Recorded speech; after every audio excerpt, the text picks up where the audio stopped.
Sunday mornings had a rhythm of their own. For me, that rhythm was the low, throaty purr of my Harley Davidson fat boy, freshly polished and gleaming under the sun. It was a symbol of freedom, a reward after 25 years patrolling highways and dealing with every brand of lawbreaker. Retirement was supposed to be quiet, peaceful. But peace isn't on the menu when Karen lives across the street. Karen Whitmore, president of the Oak Ridge Falls HOA, was the type who believed laminated flyers and passive-aggressive emails were instruments of divine justice. She policed lawn heights and mailbox paint like a general preparing for war. To her, my Harley wasn't a machine. It was a declaration of noncompliance. That morning, while wiping down the chrome, I noticed movement from the corner of my eye. Striding down her driveway, with the swagger only inherited entitlement could produce, was her son, Bryce. 19, barely out of high school, and carrying himself like the deed to the entire cul-de-sac was in his back pocket. "Nice ride, old man," Bryce said, circling the Harley like a vulture. His Oak Ridge High football jersey hung loose, sleeves rolled to showcase gym-forged biceps. "Bet you'd get a decent payout if you sold it to me." It wasn't a question. I glanced up, meeting his smirk with a measured calm. "It's not for sale." Bryce's smile didn't falter. He leaned closer, gripping the handlebars, his thumb dangerously close to the ignition switch. "Come on, don't be that guy. I'll give you a fair price. Besides, it'll look better in my garage." I set the rag down, standing to my full 6-foot frame, letting silence underline my next words. "Step away from the bike, Bryce." But entitlement doesn't listen to reason. With a cocky grin, he swung his leg over the seat, settling in like a king on a stolen throne. His hand reached for the throttle. Bad move. My voice dropped, the tone every highway punk learns not to argue with. "Off. Now." For a split second, Bryce hesitated. Then, sensing no support, he slid off, muttering under his breath. As he turned to leave, he threw a parting shot over his shoulder. "You'll regret this. My mom runs this place. She'll make sure you're begging to sell it." He sauntered off, confident in the invisible power his mother wielded. I watched him disappear into their McMansion, fully aware of the storm brewing on the horizon. By sunset, the first salvo arrived. A crisp white envelope was taped to my front door. "Notice of violation." It declared in bold, aggressive font. The offense? Unauthorized vehicle storage.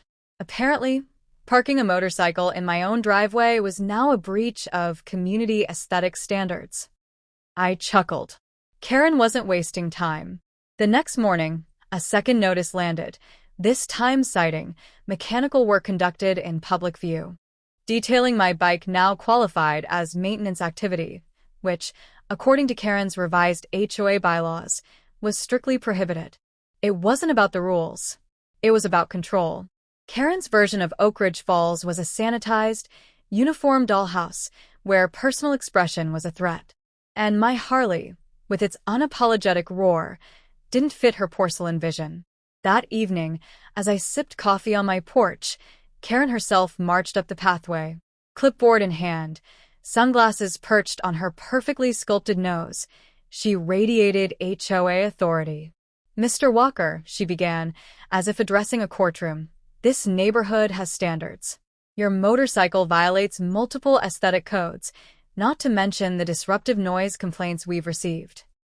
I didn't bother asking who filed those complaints. "Karen," I said evenly, "I read the HOA guidelines cover to cover. There's not a single clause about motorcycles and driveways."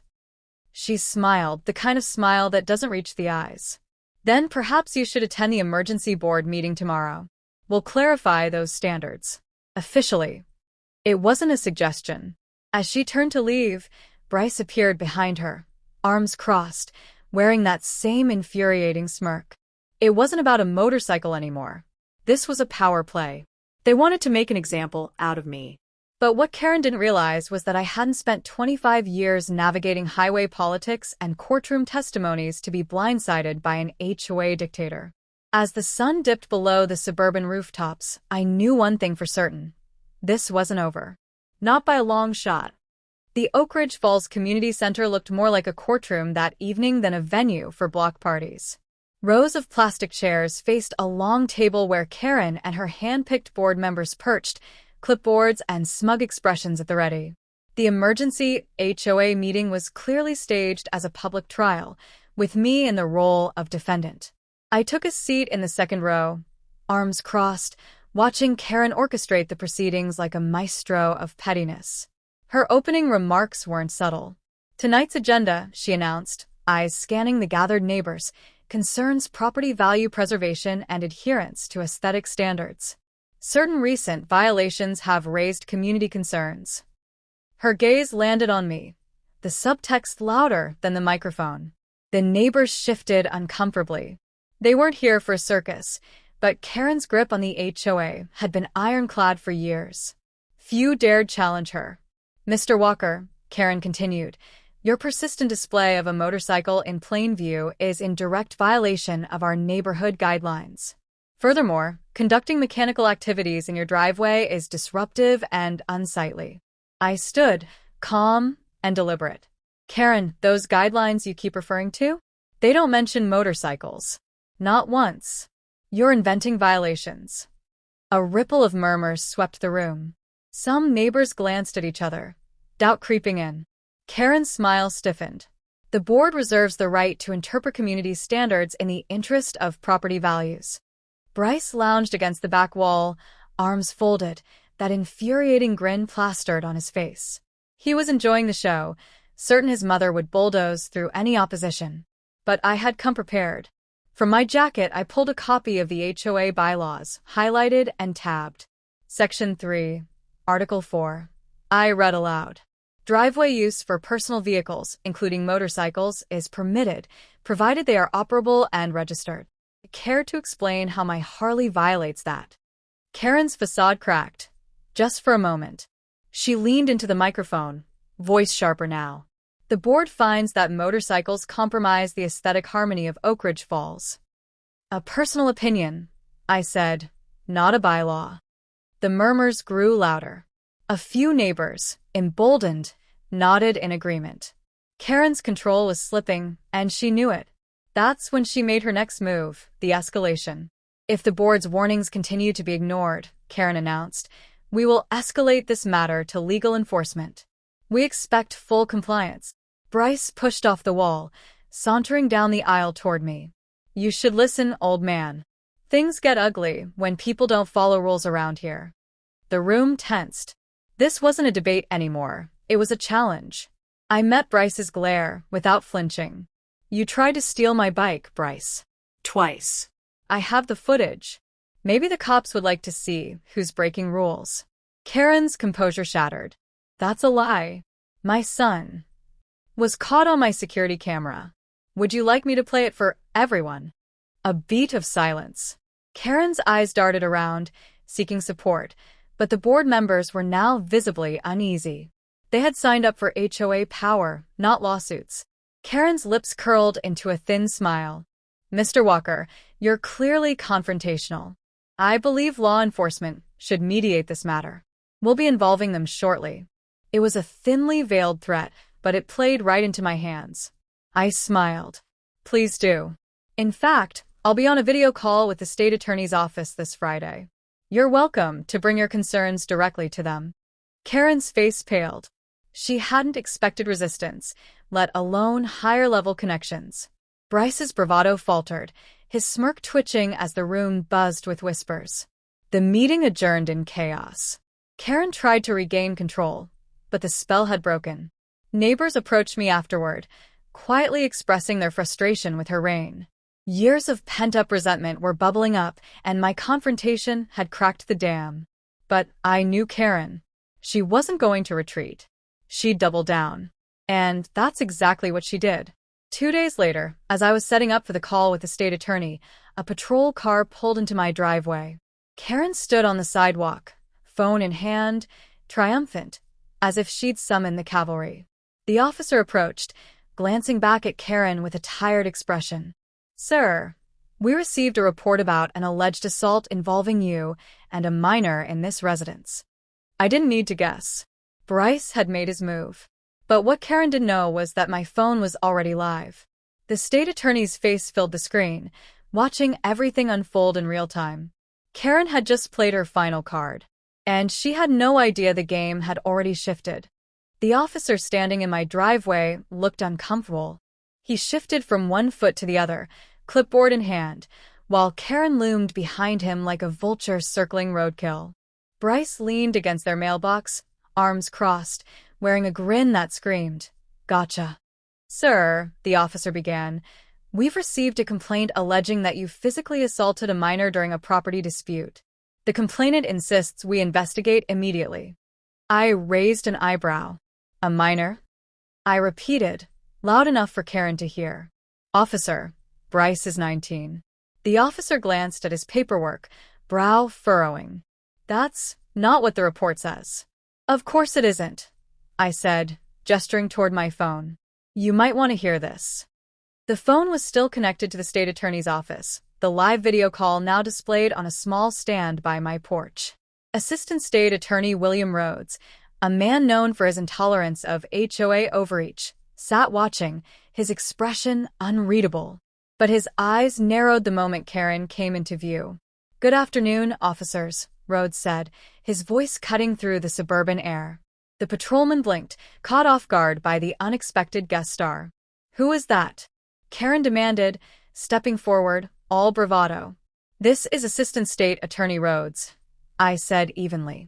"We're on a scheduled call discussing property rights violations in HOA-governed neighborhoods." "Your timing couldn't be better." Karen's face drained of color, but her mouth kept moving. "This is a private HOA matter. We're within our rights to enforce community standards." Rhodes leaned forward, voice calm but icy. "Ma'am, filing a police report with knowingly false information is not an HOA matter. It's a criminal offense." Bryce's smirk evaporated. The officer's pen hovered above his clipboard, hesitation evident now.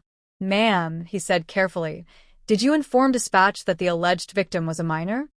Karen's lips tightened. "I was told by my son." "Save it," Rhodes interrupted. "Officers, I'd recommend you secure the body cam footage of this incident. I'm flagging this case for investigation into attempted property theft and filing a false police report." Karen's composure cracked. She turned on Bryce, hissing, "What did you tell them?" Bryce stepped back, his earlier confidence dissolving into frantic head shakes. "I just said he hurt me. I didn't." "You lied to law enforcement," I said, arms folded. "And you did it on camera. Twice." The patrolman sighed, signaling to his partner, who had just arrived from the cruiser. "We're going to need statements from both of you," he told Karen and Bryce. "And, ma'am, I suggest you consider legal counsel." Karen's voice dropped to a panicked whisper. "This is a misunderstanding. My son, he was just trying to negotiate." "Attempted theft is not a negotiation," Rhodes said flatly. "And you, as an HOA official, attempting to leverage false legal threats for personal gain? That's coercion." Bryce's bravado collapsed entirely. "It wasn't supposed to go this far," he muttered, staring at his shoes. For a moment, Karen stood frozen. Her power, her precious HOA badge of authority, had never been challenged like this. But now, every fabricated violation, every abusive process was unraveling in front of her, a public unmasking she couldn't spin.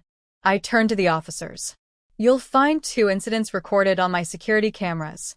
Both involve Bryce trespassing and attempting to take my motorcycle without consent. I'll provide copies for your report." The officer nodded, already scribbling in his notepad. "Thank you, Mr. Walker. We'll be documenting this as an ongoing investigation." Karen's protests faded into incoherent mumbles as the officers separated her and Bryce for statements. For once, Oak Ridge Falls' reigning tyrant had no control over the narrative. Rhodes' voice softened. "Mr. Walker, we'll expedite this through our office. I'll also be forwarding this footage to the county board. HOA abuse of authority cases are under review." I nodded. "Appreciate that, sir." As the patrol car's back door closed on Bryce, his wide-eyed expression caught in the side mirror, I felt a quiet satisfaction settle in. Karen stood by the curb, arms limp, as if she'd just realized the HOA handbook wasn't a shield anymore. But this wasn't over. Not yet. Karen wasn't the type to accept defeat quietly. The HOA board was still intact, and she'd likely rally whatever influence she had left. But now, the tide had turned. Neighbors were peeking out from behind blinds, whispers spreading like wildfire. Her kingdom was crumbling, and the final blow was still to come. Karen's empire didn't collapse in silence. It crumbled in front of the entire neighborhood. The morning after Bryce's arrest, an emergency HOA board meeting was convened, not by Karen, but by 3 board members who had quietly reached their limit. Word had spread fast. The HOA president had filed a false police report, her son had attempted theft, and the state attorney was personally involved. I didn't have to say a word during the meeting. The board chair, a mild-mannered accountant named Phil, opened with a statement sharp enough to shatter Karen's facade entirely. In light of recent events involving gross misconduct and abuse of authority by our HOA president, this board is enacting a vote of no confidence. Karen, seated at the far end of the table, recoiled as if slapped. You can't be serious. This is a smear campaign orchestrated by a man who— Enough, Phil cut in, his usual timidity replaced with resolve. You weaponized this HOA for personal vendettas, jeopardized the legal standing of this community, and endangered its residents. The board will not shield you. The vote was swift. Unanimous. Karen Whitmore was officially removed from her position. She sat frozen, lips moving but no words escaping, as if reality hadn't quite caught up to her. Bryce was absent, still in custody awaiting a court date. The empire of laminated flyers and passive-aggressive edicts had fallen. But justice wasn't finished. 2 days later, I received a call from the state attorney's office. Mr. Walker, Rhodes said, the county board's ethics committee is reviewing your HOA's governance policies. We'd like you to lead a community workshop on property rights, using your case as a model. I couldn't help but smile. I'd be honored. The event was scheduled for the following weekend, hosted right in Oak Ridge Falls Community Park. Flyers went out, this time, ones that didn't carry veiled threats. The entire neighborhood showed up, curious and hungry for change. Rhodes opened the workshop with a speech about the dangers of unchecked HOA power. Then he handed me the microphone. I wasn't a politician, but years of briefing rookies had taught me how to command a room. I moved here thinking this was a community. I began, glancing around. But I learned quickly that a community only thrives when its members stand up against misuse of power. Rules are fine, until they become weapons. That's where we draw the line. Heads nodded. People who once kept their heads down were now standing a little taller. The workshop ended, but the real event was still to come.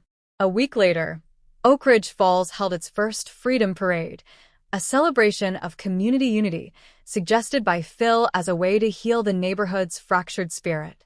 The board insisted I lead the parade. On my Harley. The same Harley that Karen tried to erase from sight. As I revved the engine, the cul-de-sac echoed with its thunderous roar, not as a nuisance, but as a victory song. Neighbors lined the sidewalks, waving, cheering, clapping. For once, Oak Ridge Falls felt alive, not controlled, not suffocated, but truly free. Karen watched from her front window, curtains drawn, silhouette rigid. She was no longer the queen of Oak Ridge Falls, just another homeowner, bound by the same rules she once bent to her will. Bryce, as poetic justice would have it, was sentenced to community service at a local motorcycle restoration shop. Word had it he wasn't enjoying the irony. As I cruised down the parade route, I caught sight of familiar faces, neighbors who had once feared Karen's wrath, now waving in solidarity. The Harley wasn't just a motorcycle anymore. It was a symbol of standing up when it mattered. Later that afternoon, as the parade wound down, Phil approached me, extending his hand. You didn't just win, Walker. You woke up this entire neighborhood. Thank you. I shook his hand, knowing full well this wasn't just my victory. Karen had underestimated everyone. She believed power was granted by titles, by positions, by louder voices. What she never grasped was that real authority comes from collective resolve, the kind that turns whispers behind closed doors into a chorus that cannot be ignored. The HOA was no longer a dictatorship. It was finally what it should have been, a community-driven body, held accountable by its residents. As for me, I went back to polishing my Harley every Sunday, music playing, coffee in hand. Peace had returned, but not because I avoided conflict. It returned because I confronted it head-on.